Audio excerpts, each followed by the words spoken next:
I am Ferdinand Marcos, and I am the President of the Republic of the Philippines. I stand today on behalf of 110 million Filipinos. Everyone, hello universe, it's me again. Shout out sa inyo. Mayroon tayong upload videos update. 'Di ba? Sinabi ni FL. Sabi niya dito, ayan yung sinabi niya, may una tayong video. Ano? Aba, mga kababayan, sinagot po ni Senator Amy. Ano sabi ni FL? Hindi siya makikipagtalo sa kanya. Kasi sabi niya, siya daw ay kapatid ng mister niya. Siyempre, nirerespeto niya yung dating First Lady. Pero yung mga statement ni Amy Marcos, lahat yun ay lamang, gawa-gawa, istorya, fake, ganon. Kasing fake daw ng mukha niya kasi nga ritukada. Nako, matindi yun mga bes. Nasaktan doon si Amy, mga kababayan. Nasaktan talaga siya. Ikaw ba naman tawagin kang ritukada, di ba? Masakit po yun. Pero totoo naman yun. Bakit kailangan mo masaktan kung totoo naman yun? Di ba? Lalo na yung ilong, di ba? Tsaka sabi nga ng mga netizen, butox, sabing ganon. Pero ang totoo, ritukada pala talaga. So, dahil dyan, ito po yung sagot ni Senator Amy. Ayan aba, humalakhak pa talaga. Antindi, mga best, pag-aasar din, no? Pero doon sa isang post natin, sabi niya nga, hindi siya kapatid. So, nagkakaroon ng idea ang mga tao, totoo nga yung mga hinala. Kung ibase mo talaga sa mukha, mga kababayan, talagang anlayo. So, dahil dyan, sabi dito I did not post these things. Nox naman. Ayan ang sabi niya, guys. Diba? Sabi niya, yes, don't argue with me.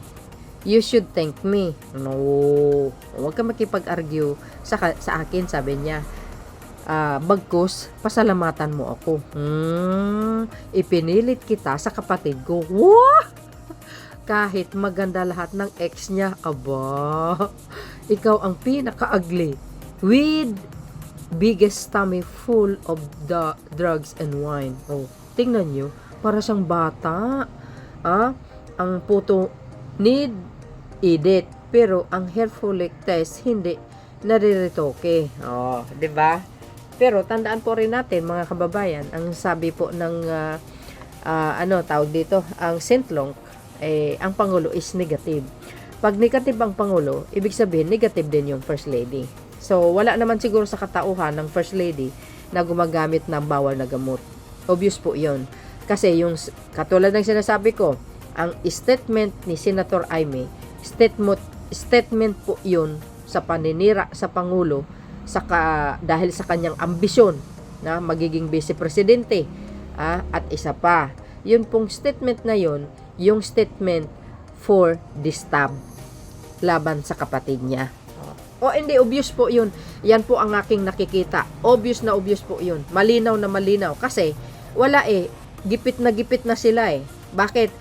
Malapit na makukulong yung mga alipores nila. Nagmamadali na sila. Maiimbestigahin na sila. Tulad yan si Senator Amy, di ba? Anong koneksyon niya kay Diskaya? Sabi ni Senator Gadon, Secretary Gadon, malapit na magsalita yung bagman niya. Ako, patay tayo dyan. Kaya yan, nagmamadali sila, mga kababayan. Kaya ang choice, ang nila, pinaka number one choice is to, destroy kay Pangulong Marcos Jr. Sa pamamagitan yung statement niya na nagsugal, uminom, nanigarilyo, tapos gumamit ng bawal na gamot. Biro nyo, malinaw na malinaw, di ba? Na yung statement niya is for distab yun against the Marcos administration. Bakit? Obvious na obvious kasi nga mas kinakampihan niya ang Duterte kaysa sariling kapatid niya. Anong intensyon? To destroy the president. Para mapalitan ang Pangulo. Pag napalitan ng Pangulo, mag-take over si Sara. Pag nag-take over si Sara, maagaw niya ang palasyo. Siyempre, isa ilang ibig sabihin nun. Matik na yun. Si Sara ang mag-choice. 'Di ba? Pumili kung sino maging base niya. Natural si Amy, pipiliin niya. Di natupad ang kanilang ambisyon. Kaso lang, ang problema, bigo sila. Nabigo Ilang beses na nagkaroon ng rally, paninira. Old issue, yung pulburon video, AI. Malinaw na malinaw from the start na isa si Amy Marcos sa likod ng distab.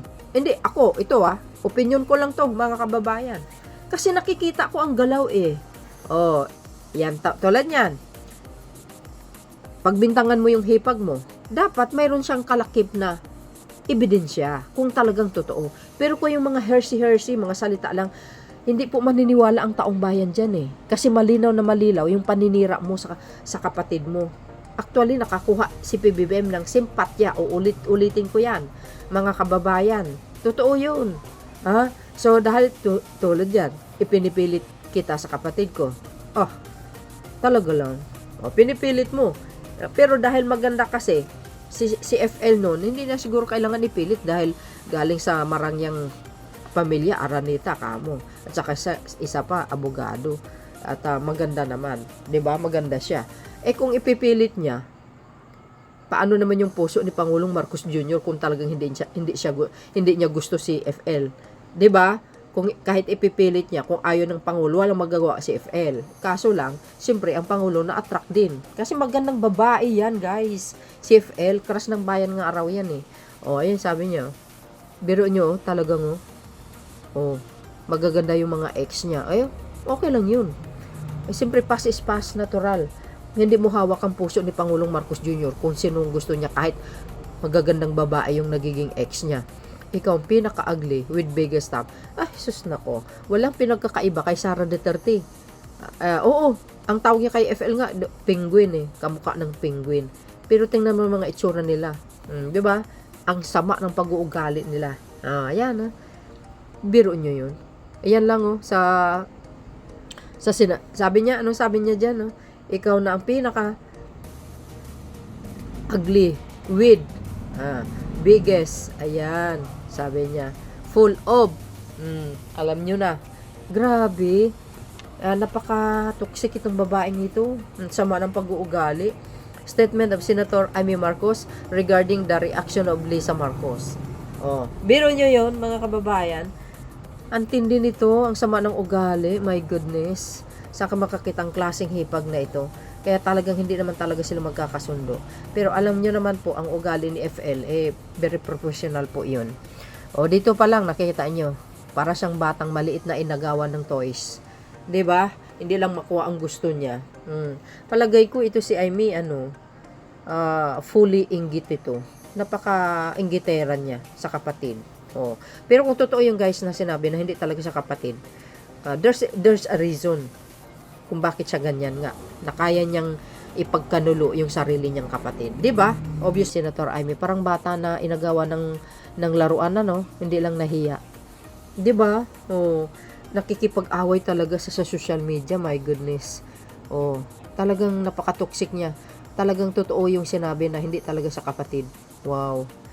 Siya na rin ang umamin, 'di ba? Hindi kapatid.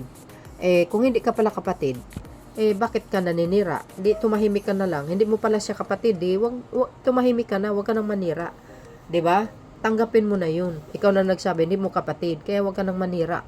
So, 'yun mga best, siya po ang nagsabi niyan. Yung mga post na 'yan.